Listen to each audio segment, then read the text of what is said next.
Hello, Bacha Party. How are you all? This is your friend, philosopher, mentor, and guide, Dr. Sunil Kanal, along with Anubhavi Foundation and Atal Seva Kendra, presenting you the 10 standard revision lectures for science. Okay, we have been doing these things, and we have got a tremendous response from you all.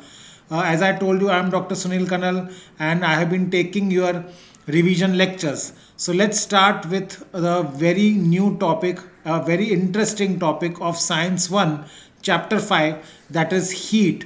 3 marks which are there in the board, and with options 5 marks. But sometimes it does come for 5 to 6 marks also in the boards. Okay, a nice chapter. First, let me talk about heat as such. Heat is nothing but a form of energy. We know this, that heat is a form of energy. And heat is used to convert one state to another state. Now, there is one experiment which they have shown here, that if I have taken ice cubes in a blocks of ice or ice cubes in a beaker, and I have kept it for heating, and with a thermometer immersed in it, the thermometer shows 0 degrees Celsius. Okay. Now, if you start heating it, you will see that the temperature remains 0 degrees Celsius, though you can see actually the ice is melting into water. And till every crystal of ice melts, the thermometer still shows 0 degrees centigrade. What is this? We are now talking of a very important concept of latent heat. I have been providing heat, but the thermometer is not showing any rise in temperature. The temperature remained constant at 0 degrees Celsius. So latent means hidden heat. Similarly, if I take water and I heat it to the boiling point, which is 100 degrees Celsius, you will see that the thermometer is continuously showing 100 degrees Celsius, though the water is being heated and the burner is on. And you will see the vapors are being formed till each and every drop of water gets converted to water vapor or the steam. You will see that thermometer showing 100 degrees Celsius only. What is happening to that heat? The heat is used up to convert the state of a substance. In the first case, from ice to water, it is called as latent heat of fusion. And when it is from water to its vapor state, it is called as latent heat of vaporization. So that heat was used up to break the bonds, or the forces of attraction, so that it can go a transition in its state from one form to another form. This can be also explained graphically. Okay, if you see in this graph, for that is heat, okay, versus the time graph, if you see first ice plus water, you can see that the ice is getting converted to water, heat was supplied, but the temperature remained at 0 degrees constant till B, and from B the temperature started rising to 100 degrees centigrade till C, and the water starts boiling. You can see boiling water plus vapor, and the temperature still remains constant till every drop of water gets converted to its vapor state. Okay, so amount of heat energy absorbed at a constant temperature by unit mass of a solid to convert into liquid phase is called the specific latent heat of fusion. If I am talking of unit mass, I am talking of specific latent heat of fusion. If I am only talking of latent heat of fusion, I am talking of any mass of a substance. Okay, so this you can see in the given chart, that is different substances have different specific heat of fusion and vaporization in either kilojoules per kilogram or calories per gram. Okay, and this you can see that water has specific latent heat of fusion of 330 kilojoules per kilogram or 90 calories per gram. Similarly, you can see for different substances different types of latent heat which is present. Clear? The next important topic which we are going to understand is regulation. Okay, सो बच्चों कभी अभी तो lockdown के period में आप इतना बाहर नहीं जाते रहोगे, but if you have gone out तो एक नॉर्मल बर्फ़ का गोला मिलता है, राइट? गोले वाला रहता है ऐसा साइड में, कभी स्ट्रीट साइड में, और वो क्या करता है बर्फ़ का ऐसा, he is crushing the ice और he is just shredding the ice pieces, और फिर उसको एक स्टिक के ऊपर मस्त से प्रेशर लगा के हाथों से एक मस्त से एक छोटा सा गोला बनाता है बर्फ़ का, और उसके ऊपर अलग अलग शरबत डाल के, और किसी को काला खट्टा चाहिए, किसी को ऑरेंज चाहिए, एंड अलग फ्लेवर्स, किसी को रोज़ फ्लेवर चाहिए, कोई उसके ऊपर क्रीम डलवाता है, and then we relish that ice ball और the gola which we call, English people do call it as ice balls, okay? And it's a regular feature, we relish that thing. What he has, see, we should look into the science in every aspect of our life, okay? छोटी छोटी बातों में science को ढूंढो और science आपको ढूंढेगा, right? तो science का फिनोमिना, एक रेगुलेशन हम लोग को उधर दिखा. He has shredded the ice crystals were again when he applied pressure, okay वो लोग पूरे एक दूसरे के साथ स्टिक होके as a one big piece ice का बन गया. Same thing experiment you can do it. If I keep a slab of ice, okay, I keep a metal wire over it across the table and apply weights to it, the wire will go through the slab and it will cut it and it will reach the bottom of the table without, and again you will see the slab as it is, ice slab, it has not cut into two pieces but the wire has gone through, you can actually see, okay? For some people it may be appearing like a magic, but it's not a magic, it is a simple scientific explanation to it is regulation, okay? So what is that?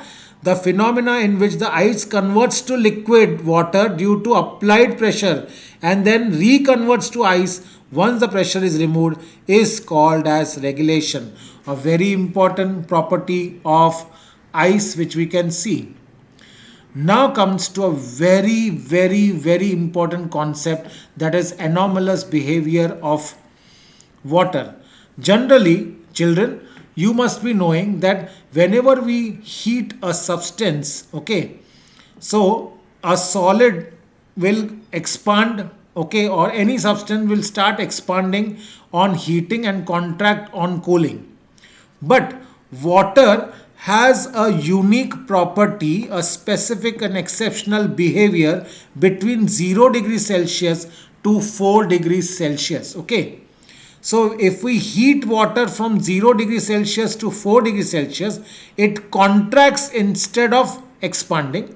And after 4, it will again start expanding as the usual other substances do.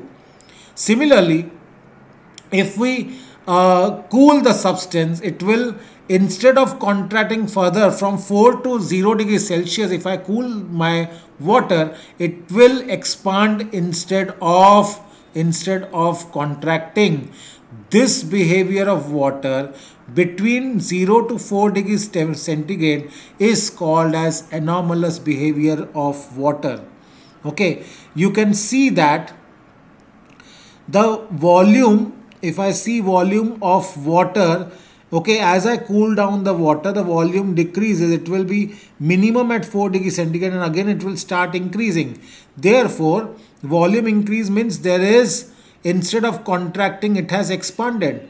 Therefore this has happened. And density is maximum when volume is least, density becomes maximum, which is at 4 degrees Celsius, and again the density becomes less when you go up, that is when you go towards 0 degrees Celsius.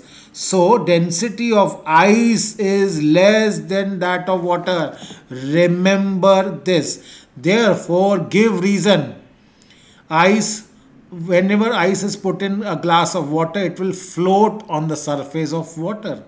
Clear to everybody? It's a very important thing. This concept is called as anomalous behavior of water. To understand anomalous behavior of water, we can do a simple experiment with the help of Hope's apparatus. The anomalous behavior of water can be studied by Hope's apparatus. It consists of a flat bowl which is attached to a cylindrical container.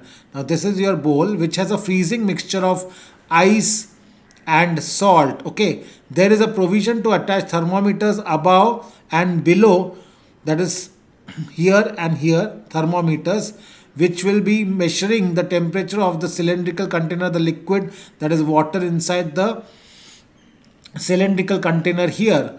Water is filled in the cylindrical container and a mixture of ice and salt, that is a freezing mixture, is put in the flat bowl which you can see here. Even you can get this diagram to draw the neat and label diagram or for labeling the different parts. During the study of anomalous behavior of water using Hope's apparatus, temperatures are recorded after every 30 seconds or half a minute or 1 minute. Okay, you will see now what is the observations of the Hope's apparatus things. Initially, the temperature of water in the middle of the cylinder lowers due to freezing mixture in the outer bowl. Since the temperature of water there decreases, its volume decreases and its density increases, therefore it will settle down. Therefore, the water with higher density moves downwards. Therefore, the lower thermometer T1 shows rapid fall in temperature, and this continues till the temperature of water becomes equal to 4 degrees Celsius. Okay. So that will be the first thermometer which will show this. Afterwards, what will happen when the temperature of the water starts decreasing below 4, the volume increases and the density decreases. Therefore, it moves in the upward direction. That is the middle layer of water. Therefore, temperature of water in the upper part, that is T2, thermometer 2, starts decreasing till it reaches 0 degrees Celsius. So, the temperature here in T2 will start decreasing slowly, but afterwards there will be a rapid fall and within short time it will show 0 degrees Celsius. The temperature of water in the lower part, however, remains at 4 degrees centigrade for some time and then decreases slowly to 0 degrees Celsius if you continue the experiment. So this is a very important thing which we should know, and this is the important concept of Hope's anomalous behavior of water, which we can understand the importance, especially in the aquatic life, that is fish, etc., which can live under the frozen sea because of the anomalous behavior of water. A very important concept for you all. The next is dew point and humidity. Okay, so about 71% of the earth is covered with water. Now, what we should know is what is dew point and how this happens or how this occurs for us. Okay, due to constant evaporation of water from the water bodies, water vapor is always present in the atmosphere. The amount of water vapor in the atmosphere helps to understand the state of our daily weather. The presence of water vapor in the air makes it moist. The moisture in the atmosphere is called humidity. So the first definition is humidity. So moisture in the air is called as, or atmosphere is called as humidity. For a given volume of air at a specific temperature, suppose you are taking the room temperature of 27 degrees centigrade, there is a limit of how much water vapor the air can hold or contain. If the amount exceeds that limit, the excess vapor converts into water droplets, and when the air becomes maximum possible water supply is there, water vapor is there, it is said to be saturated. Means if its holding capacity, whatever it was, and it is reached, then it is called as saturated with water vapor. The amount of vapor needed to saturate the air depends upon the temperature.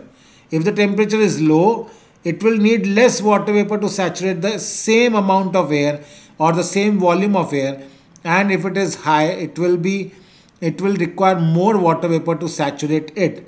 If the amount of vapor exceeds the limit, the additional vapor will condense. Okay. However, if the temperature of air is 20, it can contain only 14.7. So they are given an experiment at 40 degrees centigrade, it can hold 49 grams of water vapor per kilogram of dry air, while at 20 degrees it can hold only 14.7 grams of water vapor per kilogram of dry air. So if the vapor content in it is less than the maximum limit, air is said to be unsaturated. Suppose unsaturated air at a certain temperature is taken and its temperature is decreased. The temperature is reached when it becomes saturated with vapor, and that temperature is called as a dew point temperature. Why? Because now the water vapor will condense to form dew drops. Now, to understand this, let's understand something about relative humidity. So, now what is relative humidity? The vapor content of the air is measured using a physical quantity called as absolute humidity. The mass of water vapor in a unit volume of air is called absolute humidity, that is given as or measured in kilograms per meter cube. Now, what is relative humidity? Relative humidity is the actual mass of water vapor present in the given volume of air at a given temperature upon the mass of water vapor required to saturate the air at that temperature into 100. That gives me the relative humidity. The relative humidity at the dew point is 100%. If the relative humidity is less than 60%, we feel more than 60%, we feel the air is humid. Otherwise, we say the air is dry. So now coming to units of heat, again I told you heat is a form of energy. So one of the most important units we use is joules. So the unit of heat in SI units is joules. Calories in CGS units. The amount of heat necessary to raise the temperature of 1 gram of water by 1 degree Celsius from 14.5 to 15.5 degrees Celsius is 1 calorie heat, which is also called as a specific heat. Similarly, the amount of heat required to raise the temperature of 1 kilogram of water by 1 degree Celsius from 14.5 to 15.5 degrees Celsius, it is called as 1 kilocalorie heat. Now 1 kilocalorie is 1000 calories. Okay. And also 1 calorie is 4.18 joules. That also we should know. So now coming to specific heat capacity. Okay. Now to understand specific heat capacity, we are taking three spheres, metallic spheres. One is iron, copper and lead of same volume, same mass, and we are putting them in boiling water at the same time for the same time and for at the same time and for the same time we are immersing them in boiling water. Now remove them and put them on in the layer of or a wax trough or a tray of wax. You will see that the wax is melted by these three different spheres in three different ways, though they were heated for the same time at the same temperature, and they were taken out instantly together and they were put on the wax tray. You will see the wax melted is different. Why this happens is though they had an equal rise in temperature, the three spheres have absorbed different amounts of heat. This property is called as specific heat capacity.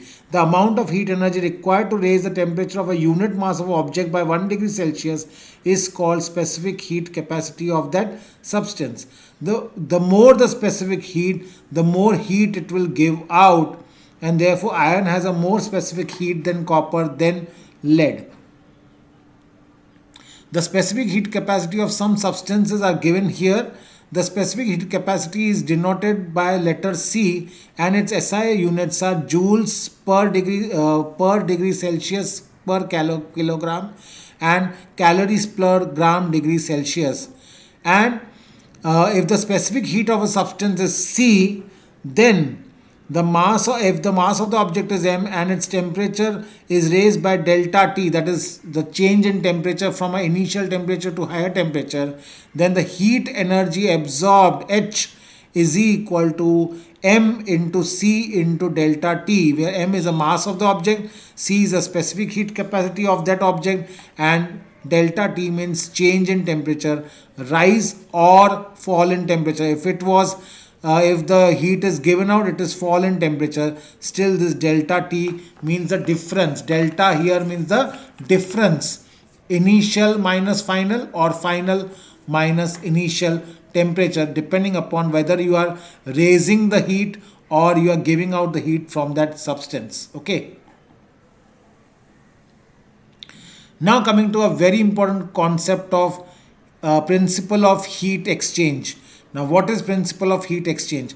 If two objects, hot and a cold object, are kept in isolated box or a that is insulated box in contact with each other, then the hot body will lose certain heat and the cold body will gain certain amount of heat.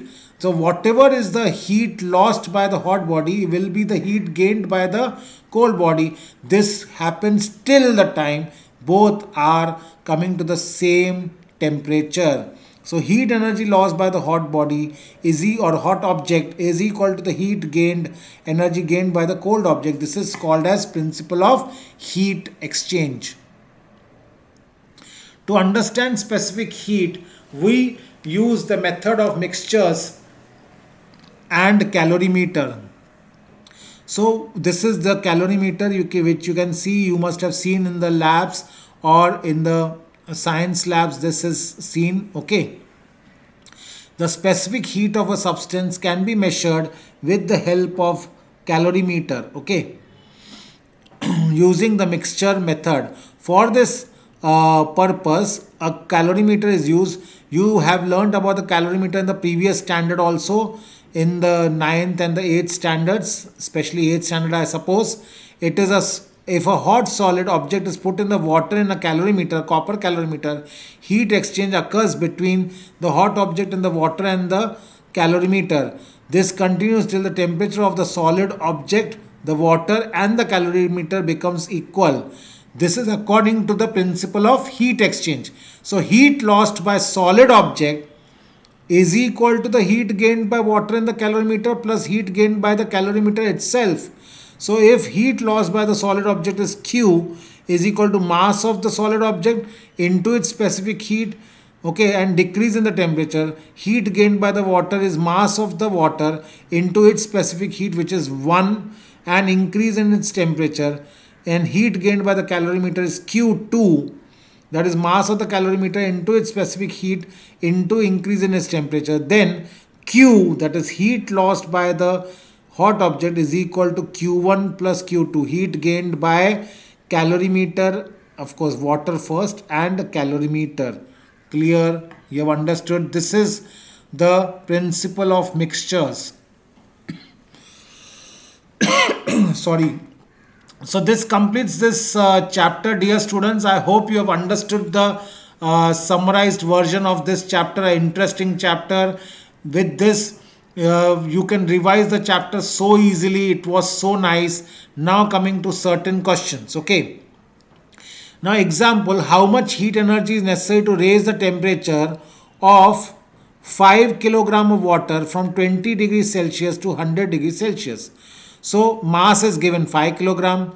Now C, specific heat of water. Remember, it is always 1 kilocalorie per kg degree Celsius or 1 calorie per gram degree Celsius. Here I will use 1 kilocalorie per kilogram degree Celsius. So given, you have to put the data, and change in temperature delta T is 100 minus 20, that is 80 degrees Celsius. So therefore energy to be supplied is equal to energy gained by water, which is equal to M into C into delta T, mass of the water into specific heat of the water into change in temperature of the water, and you can get the value as 5 into 1 into 80, which is 400 kilocalories. Write the final answer, put this answer in a box, and then your answer is perfectly all right for the board and you get full marks.